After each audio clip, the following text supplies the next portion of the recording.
అందరికీ నమస్తే. నేను మీ వెంకట్. ప్రేక్షకులు, ఈరోజు ఒక ముఖ్యమైన విషయం గురించి మాట్లాడుకుందాం. మన భారతదేశ రాజకీయం, రాజ్యాంగం, చట్టం ఎలా తయారైందంటే జనాల్ని పరిపాలించే రాజకీయ నాయకులే ఒక గూండాలుగా మారి చట్టాన్ని, రాజ్యాంగాన్ని కించపరుస్తూ ప్రభుత్వ అధికారుల్ని, పోలీస్ అధికారుల్ని ఒక రౌడీ ఎలాగైతే బెదిరిస్తాడో ఆ విధంగా బెదిరించే మాజీ సీఎం మరియు మినిస్టర్లు, మంత్రులు, ఇలాగైతే మనం సమాజం ఎలాగవుతుందో ముందు ఇలాంటివన్నీ కావడానికి కారణం ఎవరు? ఇలాంటి భాష మాట్లాడేవారు ఎలా ఉంటారు ఆలోచించండి. అదే మన హిందూ నాయకులు ఉన్నారు, ఎంతో మంది హిందూ నాయకులు ఉన్నారు, మీరు బాగా గమనించండి. ఇలాంటి దుర్భాషలు ఆడరు. వీళ్ళు ఈ దుర్భాష ఆడడానికి కారణం వాళ్ళ మతం, క్రైస్తవ మతం, బ్రిటిష్ వాడి మతం. బయట దేశం నుంచి వీళ్ళకి కుమ్మక్కిచ్చి, ధైర్యం ఇచ్చి ఈ దేశాన్ని క్రైస్తవ దేశంగా మార్చాలి, లేదా ఈ దేశాన్ని అశాంతపరిచి ఈ దేశం ప్రశాంతంగా ఉండకుండా, ఈ దేశంలో జనం, హిందువులు ప్రశాంతంగా ఉండకుండా చేయాలనేదే ఈ బ్రిటిష్ వాళ్ళ అజెండా. వాళ్ళ మతాన్ని ఇక్కడ వదిలి, బైబిల్ని ఇక్కడ వదిలి వెళ్ళి మన వాళ్ళని మతం మార్చి మన దేశానికి, మన ధర్మానికి శత్రువులుగా మార్చి మన బాబాసాహెబ్ అంబేద్కర్ రాజ్యాంగాన్ని, చట్టాన్ని అవమానిస్తూ బ్రతుకుతున్నారంటే వీళ్ళకి ఇంత ధైర్యం ఎక్కడుంటి వస్తుందో మీరే ఆలోచించండి. చట్టాన్ని, కోర్టుని, రాజ్యాంగాన్ని ఇంతగా కించపరిచే వీళ్ళు ప్రజానాయకులా? మీరే నిర్ణయించండి.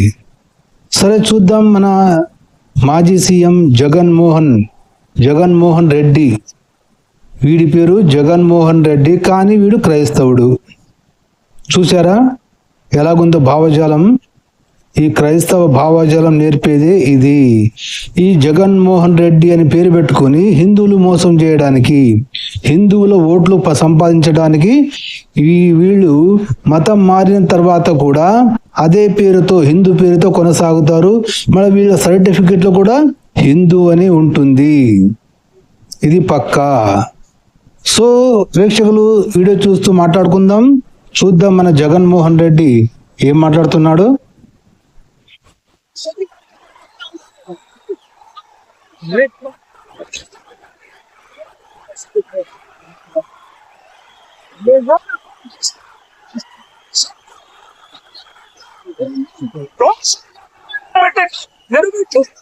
మీ యువత తీసి మీకు ఉద్యోగం లేకుండా చేస్తామని. సో విన్నారు కదా ప్రేక్షకులు, మాజీ ముఖ్యమంత్రి జగన్మోహన్ రెడ్డి ఏమంటున్నాడు? పోలీసులకి వార్నింగ్ ఇస్తున్నాడు అనమాట. ఎందుకోసము? ఈయన పార్టీ అయ్యేవాడైనా ఎవరో ఒకడు హత్యకి గురి అయ్యాడంట. అది వాళ్ళ వ్యక్తిగత గొడవలో హత్యకి గురి అయ్యాడు. సో వాళ్ళ కుటుంబాన్ని పరామర్శించడానికి హెలికాప్టర్లో ఆ ఊరికి వెళ్ళినప్పుడు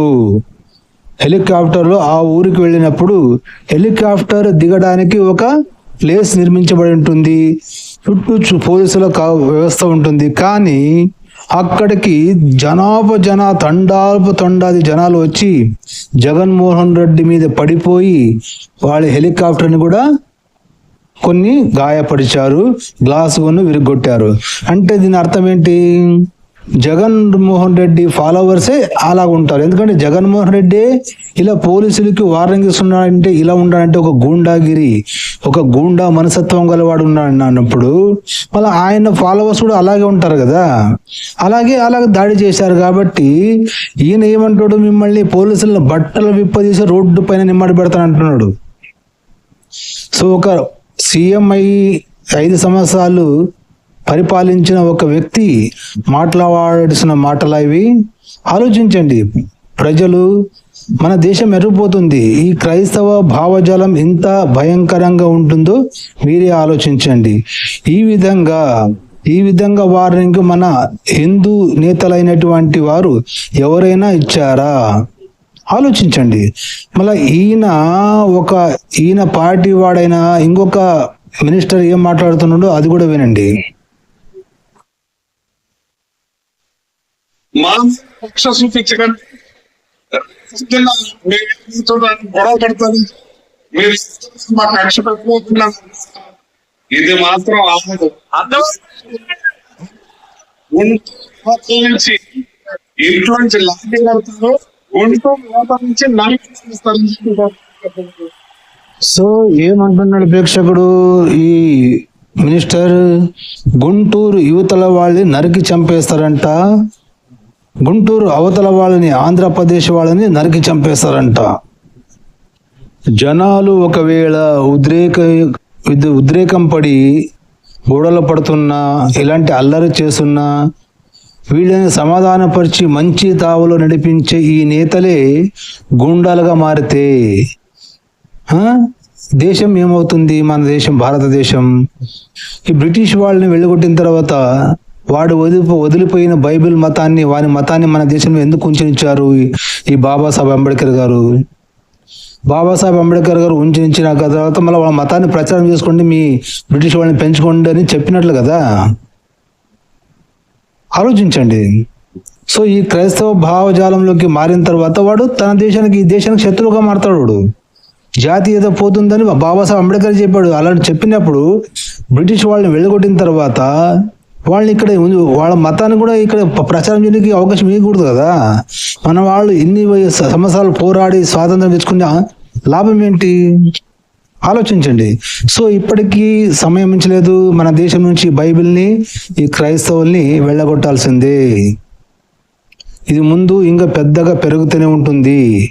గుంటూరు యువతల వాళ్ళని కొడతారంట, గుంటూరు అవతల వాళ్ళని, ఆంధ్రప్రదేశ్ వాళ్ళని చంపేస్తారంట ఈ మినిస్టర్ చెప్తున్నాడు.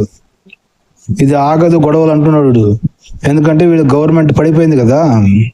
జనాలు వీళ్ళ అహంకారం, వీళ్ళ గుండగిరి చూసే కదా 150 సీట్ల నుంచి 11 సీట్లకి పరిమితం చేశారు. సో ఈ క్రైస్తవ మినిస్టర్లు, ఇంకొకడు ఉన్నాడు, వాడు ఇంకొక పేరు నాకు ఇప్పుడు గుర్తు రావడం లేదు. వాడు కూడా నోటికి ఏది వస్తే అది వాగుతుంటాడు అన్నమాట, లుచ్చానా మినిస్టర్ గాడు. సో ఈడు ఇంకొకడు ఉన్నాడండి, ఈ రాజకీయ పార్టీలో ఉన్నాడు. వాడు పాస్టర్ జాన్ బెన్నిలింగం అని. ఈ వెధవ ఏం వాగుతున్నాడో చూద్దాం.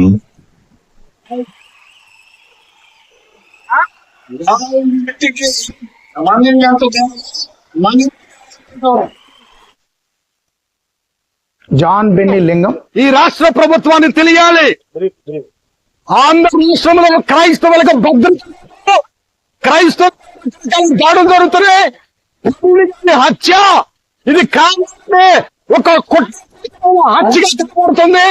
లాయర్లు కానీ, డాక్టర్స్ కానీ, పోలీస్ డిపార్ట్మెంట్ లో సో విన్నారు కదా ప్రేక్షకులు, ఇలాంటి పిచ్చి వెధవులు మన దేశంలోని, అందులో కూడా క్రైస్తవంలోనే ఉంటారన్నమాట. ఇలాంటి పిచ్చి వెధవలు, లుచ్చా నా కొడుకులు. ఎందుకు ఈ మాట అంటున్నాడు? వాడు ఏమంటున్నాడు? కొంతమంది డాక్టర్లు, లాయర్లు అంట, కొంతమంది క్రైస్తవులంట ఇది ఖచ్చితంగా హత్యని అంటున్నారంట. అది హత్య అంట. విన్నారు కదా? ఎవడో హత్య అని చెప్తుంటే అది హత్య అంట. వీడు కూడా అంటున్నాడు. అరే పోలీస్ ఇన్వెస్టిగేషన్ జరగాలి, పోస్ట్ మార్టం రిపోర్ట్ రావాలి. ప్రవీణ్ పగడాల వాడొక పచ్చి తాగుబోతు, వాడొక పచ్చి డ్రగ్గిస్ట్ అని వాడి నోడుతూనే వాడే చెప్పాడు ఒక వీడియోలో. నేను పొద్దున్న లేసి సాయంత్రం వరకు డ్రగ్స్ తీసుకునేవాడిని, డ్రింక్ చేసేవాడిని, కడపలో గొడవలు, కత్తులు, కటార్లు, బాంబులు, పిస్తుళ్ళు, మర్డర్లు ఇవే చేసేవాడిని అనేసి వాడే వాడితో చెప్పాడు. అది కూడా చూడండి. నేను భయంకరమైనటువంటి డ్రగ్గిస్ట్, మీకు తెలుసో తెలియదు కానీ నేను భయంకరంగా డ్రగ్స్ వాడేవాడిని. పొద్దున్న నుంచి సాయంత్రం వరకు అదే పని నాకు. భయంకరంగా కొట్లాటల్లో తిరిగేవాడిని కడపలో. ఎంతసేపు కత్తులు, బాంబులు, అవి రివాల్వర్లు, వాడిని కొట్టాలి, వీడిని కొట్టాలి, అక్కడ కూడా ఇక్కడ పోవాలి, ఆ మర్డర్ కేసు, ఇది కేసు, ఇది నా బతుకు. ఇట్లే ఉండేవాడిని. ఒకరోజు ఒక కేసులో పడితే ఆ కేసు నుంచి మా అక్క విడిపించింది. మా అక్క సిఐ ఆ ఊరికి. మా అక్క విడిపిస్తే కొన్ని రోజుల తర్వాత కడప విడిచిపెట్టి వచ్చేసాను హైదరాబాద్కి. హైదరాబాద్ విడిచిపెట్టి వచ్చేసిన తర్వాత ఇట్లనే ఒక మీటింగ్లో ఒక ఆయన తెల్లబొచ్చేసుకుని. సో విన్నారు కదా ప్రేక్షకులు, వీడియో ప్రవీణ్ పగడాల చచ్చినవాడు. సో వీడినోడితో వీడియో చెప్పాడు కదా, విన్నారు కదా. సో ఇలాంటి వాళ్ళు క్రైస్తవంలోనే ఉంటారు. ఇలాంటి వాళ్ళు వీళ్ళంతా బ్రిటిష్ వాళ్ళకి పుట్టిన వాళ్ళు. బ్రిటిష్ వాళ్ళు మన దేశంలో ఉన్నప్పుడు వీళ్ళ పూర్వీకులు వాళ్ళతో అక్రమ సంబంధం పెట్టుకుని పుట్టించుకున్న వాళ్ళు అనుకుంటాను నేను. వీడే అన్నాడు అనమాట, ప్రవీణ్ పగలగాడు ఏమన్నాడు, బ్రిటిషులు మా ఆత్మీయ తల్లిదండ్రులు అని చెప్పాడు. వీడే అన్నాడు వీడితో.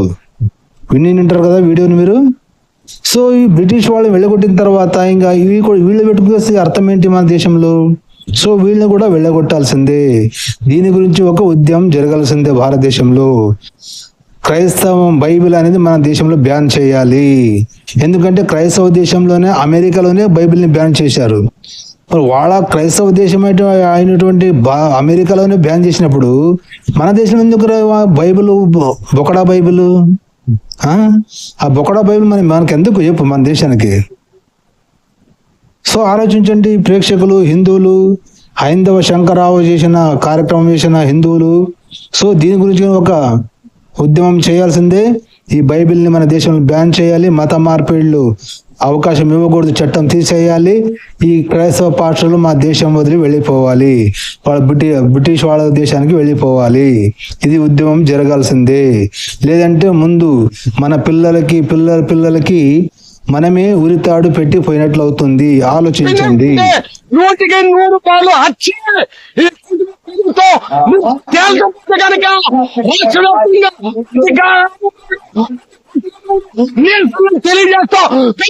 సో విన్నారు కదా, ఈ జాన్ బెన్నిలింగం అనే లుచ్చాగాడు ఏమన్నాడు, జై క్రీస్తు ప్రభుకి, జై క్రీస్తు మహారాజ్కి అంటే క్రీస్తు మహారాజ్కి. వాడు ఎవడో లంజకు పుట్టాడని అందరూ అంటుంటే, ఇజ్రాయెల్ దేశంలో పుట్టిన వాడిని లంజకు పుట్టాడని వాళ్ళే అంటుంటే, వాడు నీలా వ్యభిచారంలో పుట్టలేదురా అనికేసి యేసుగానికి అంటే బైబిల్లోనే ఉంటే, ఈయన కొడుకులు బ్రిటిష్ వాడిని మతం తీసుకొచ్చి మన దేశంలో జై అంటున్నారు. ఇలాంటి లుచ్చాగాళ్ళు ఏం చేయాలో మళ్ళీ మీరే ఆలోచించండి. మళ్ళీ మన దేశం కోసం ఈ బ్రిటిష్ వాళ్ళని ఎలాగైతే వెళ్ళగొట్టామో అలాగే ఈ క్రైస్తవ పాస్టర్ లుచ్చానా కొడుకులు కూడా మన దేశం నుండి వెళ్ళగొట్టాల్సిందే. ఆలోచించండి.